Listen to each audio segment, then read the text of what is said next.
Hello again. I'm on a video marathon. All right, this video is in response to Blue Collar Wrench's comment, and the comment is, I got you, broke as shit, tried Pricematic, I sold 2 backpacks, what frickin' products sell? I tried all kinds of stuff, need a niche, senior citizens spend lots of money, help, get some Pedialyte drink that will help make you feel better, it's by the baby food, hydration, yeah, being hydrated is important.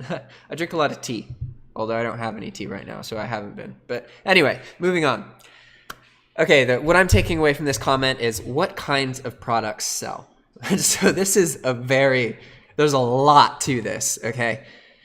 Because I guess the easiest way to go about this would be talking to you guys about like price ranges. And because, okay, if you're talking about a price range of like 20 to 50 bucks, the products that sell in that price range are different than the products that sell from 50 to 100 bucks. And those products are different than the products that sell from 100 to $200. And the products that sell are also different depending on seasonality. So the time of the year matters a lot. And also what matters is what your source is selling. Some products sell better from certain sources just because of the nature of that source, right? They specialize in it. They're more experienced. They provide better service, that kind of thing. There's a whole lot of variables to answer that. So what I'm going to do is I'm going to switch to this view, and then we're just going to go to walmart.com, and I'm just going to click on all departments, and then I'm going to tell you how I feel about each different department, okay? So let me scroll in a little bit so you guys can better see what's going on here. All right, so we're on the Walmart homepage, and I'm looking at the all departments link. So first off the bat, look, there is a clearance section.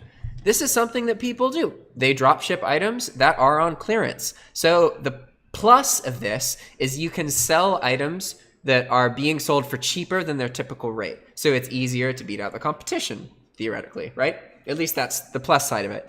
However, on the other side, clearance means that they're about to run out of inventory. So you need to have proper tracking and that kind of thing. But it is possible to sell these items and sell them well because, you know, if the item was just caught on clearance and you post that item, then your competition probably hasn't caught up yet. So you're going to be able to get sales more easily than if you are just posting regular items, right? Because you'll have a cheaper margin and still be earning the money. So, all right, clearance is done. Now, what's our next category we're going to look at? We're going to look at all departments. Come on, drop down list. Where'd you go? Come on, buddy. There we go. All right, electronics and office. Okay, I generally avoid electronics. This is just because there's kind of more issues that you can run into. It is possible to sell them. There was a point where I focused on selling home theater systems and surround sound systems, and I sold a bunch of those back when I was doing optimized listings. I like those because, like, generally, if there's technical specifications to an item, and we're talking about an industry where a user needs to understand the technical specifications in order to understand the product and how they're different from one another. Whenever there's kind of a learning curve, the potential to earn money off of people who don't know what their kind of specifications are is there, right? So, sorry, I'm being kind of not articulate at the moment. If a buyer needs to understand a language in order to purchase your product, like they need to understand the difference between certain kinds of processors and RAM and hard drive space and all that kind of stuff, then there's the potential to earn money off of the people who don't fully understand the product, if that makes sense, just because it's kind of a learning curve. So if you learn to milk that, you can. There's some, is that moral? I don't know, that kind of thing. We're going to move on, though, because I'm not explaining that very well. So I'm very feverish right now, and it's hard for me to think. But I'm trying to churn out these videos and just get some momentum. All right. Movies, music, and books. Well, this just outlined 3 things I pretty much never post. And it's not... I have sold movies, actually. And to the point where I think movies are worth selling, but books and music I don't think are. I have sold some books, but honestly, Walmart itself, they have tons of books for sale, and some of them are really expensive and really niche. and I haven't really figured out how to sell any of them to the point where I have a pruning process to get rid of all books in my bulk style posting lists.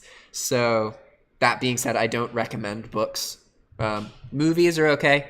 Music, I don't think is worth it either. Home furniture and appliances, home improvement and patio. So this is kind of like the Home Depot category. And there's a lot of dropshippers who they make a living exclusively off of these categories. These kind of like, we're talking about chairs, tables, kitchen appliances, that kind of stuff. So there's limitations here, obviously, if you're talking about like kitchen appliances. You want to be careful shipping those overseas because of voltage differences and all that kind of stuff, but that doesn't mean that it's not worth selling. You can sell them, just be hesitant of GSP sales with anything that's electronic. But overall, this category is good because there aren't a whole lot of Vero items in home furniture and home goods, and also there's not a whole lot of items that violate policies. Like one category you have to be really careful about is sports, because sports has a lot of knives and weapons, and generally you can get into some trouble by posting that kind of stuff. And especially if you're selling in the US, the US's economy about, and just the mindset about weapons is completely different than almost the entire rest of the world. In the United States, having an assault rifle is a sport. Like, people will go to a shooting range to shoot insane weapons that you would never be able to legally access. And yeah, it's vague. But anyway, the point is that because of that, in the US, it's pretty easy to buy weapons and that kind of thing. But when you're selling on eBay, you're selling on an international marketplace. So you have to be careful, because just because you can legally buy it in the States doesn't mean it's legal to sell and to ship. So generally, I advise just completely avoiding the sports category, but that's only because I bulk post, right? And so if I post from one category, it's very hard for me to only post items that aren't weapons, right? So I just avoid the entire category. Where if you were optimizing, you could just do a bunch of camping stuff like tents, that kind of thing, tools, any kind of stuff like that. It's sellable, right? Anyway, moving on, clothing, shoes, and jewelry. So there are some stores that sell like exclusive jewelry, but honestly, I don't. Clothing there's a lot of returns with clothing because of size differences, and there's also a lot of variations. So don't get me wrong here. You can make a living if you get good at doing the things that other people avoid, right? So anytime that there's a category like clothing where a lot of dropshippers purposefully avoid it because of the issues, if you as a person figure out a way to get good at facing the issues that stop most people, then you can be productive in selling in a category that most people don't sell in. So it's not as simple as, dropshippers don't sell clothing because of the return case. So that means that there's no money to be made off of clothing. That's not how it works, okay? Generally, people will avoid something because it's more work, right? So if you are willing to put in the work and it's worth it to you and you can tolerate it, then you can often earn money doing things that other people weren't willing to do, okay? But that being said, I avoid clothing just because I don't like variations and that kind of thing. Baby and toddler. Baby stuff is one of my favorite categories. It sells really well, and it sells really well overseas. No matter what language people speak, most people, have the ability to reproduce and then need to provide for that reproduction, right? They need to keep it alive, and they need equipment to do that and all sorts of things. So baby and toddler is a category that sells well pretty much year round, and also like domestically and internationally. Right? All right, moving on, toys and video games. Toys is one of my favorite categories. Video games don't tend to sell very well. And that's just because there's a whole lot to do with that industry, but you can get stuff cheaper now. You can buy them through virtual codes. Most people aren't going to go to eBay and pay $80 for a $60 video game just because of the industry standards. The pricing is very, when a new video game comes out, it costs $60. That's standard across almost all the different platforms. So it's harder to sell video games. And then also there's a lot of companies are very protective of, like Nintendo and Xbox. They don't want you posting their video games a lot of the time. So that's just more issues that can come up. But that being said, toys is a really good category. Toys is kind of like baby in the sense that everybody has kids and they want to give their kids nice things. So it's a category that sells all year round, and especially in the fourth quarter because, you know, people like gifts and that kind of thing. Food, household, and pets. This is a decent category. I wouldn't say anything bad about it. So food, you run into an issue because whenever you're selling on eBay, you're required to provide the expiration date of the product. And this is because you can't sell an item that's expired. A lot of Walmart's listings don't have expiration dates in the listing. So that leads to your listing getting taken down in some scenarios, but you can usually get a couple sales before that happens. So I wouldn't say it's worth avoiding because of that. Like a lot of items that I sell are like 6-packs of marmalade or 6-packs of barbecue sauce or syrup or something like that. So I don't avoid that category. Pets is another category. I don't really sell a whole lot of pet stuff, but all right. Pharmacy, health, and beauty. This is probably one of my favorite categories as well, aside from baby and toys. That's because beauty products sell really well overseas. And it's kind of one of those industries where there can be a product that's $5 and you can sell it for $20-30 because people don't really realize that it's that cheap. And so they're willing to pay more.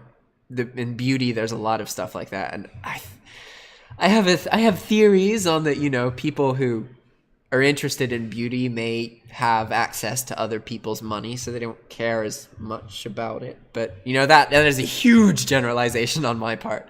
So, all right, moving on. Sports, fitness, and outdoors. I kind of talked about this category earlier. Ozark Trail is a good brand. Like, I've sold tons of tents and coolers and that kind of stuff. But I try and avoid the sports category because of the knives and the guns and the weapons, because that has gotten me in trouble in the past. Okay, auto and tires.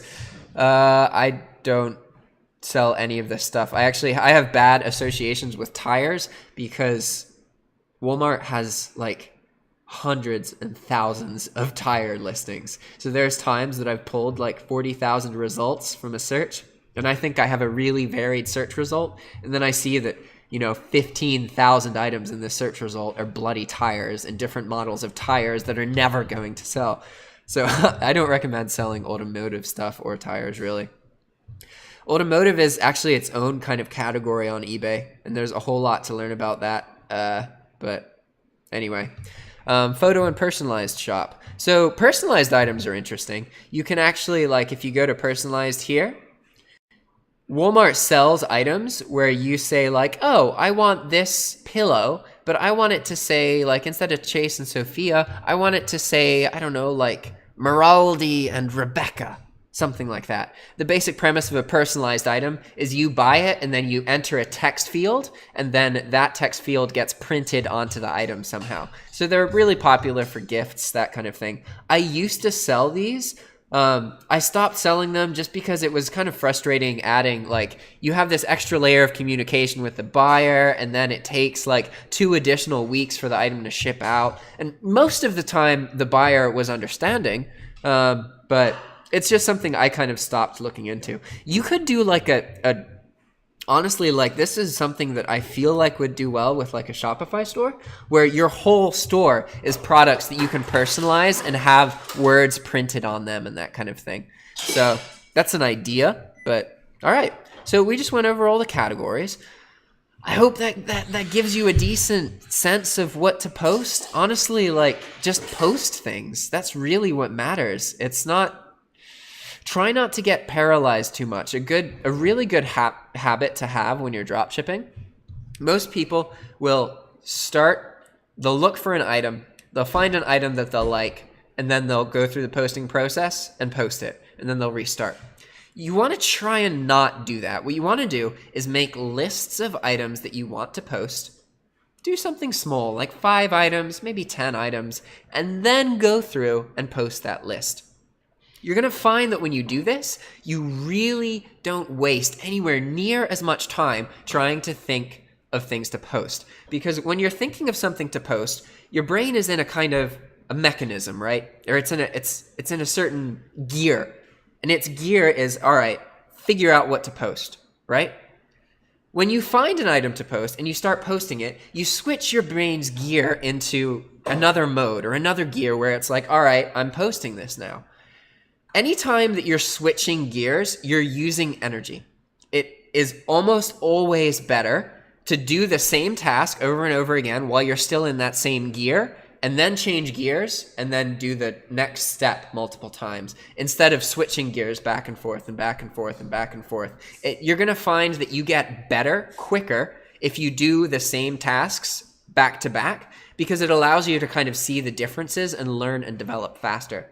So I really encourage you to get in the habit of making lists of the items that you want to post and then going through those lists and posting them separately, right? So say you want to post some stuff today. I encourage you to sit down and to start, just sit down and make a list and make a point of getting up and doing something else after you finish that list, because you're in the gear of finding what to post, right? So find 5 or 10 items, then get up, go watch a TV show, have a conversation with somebody, go on a walk, do something else, and then come back and then post those items. It really helps to kind of transition in and out of the different processes, if that makes sense.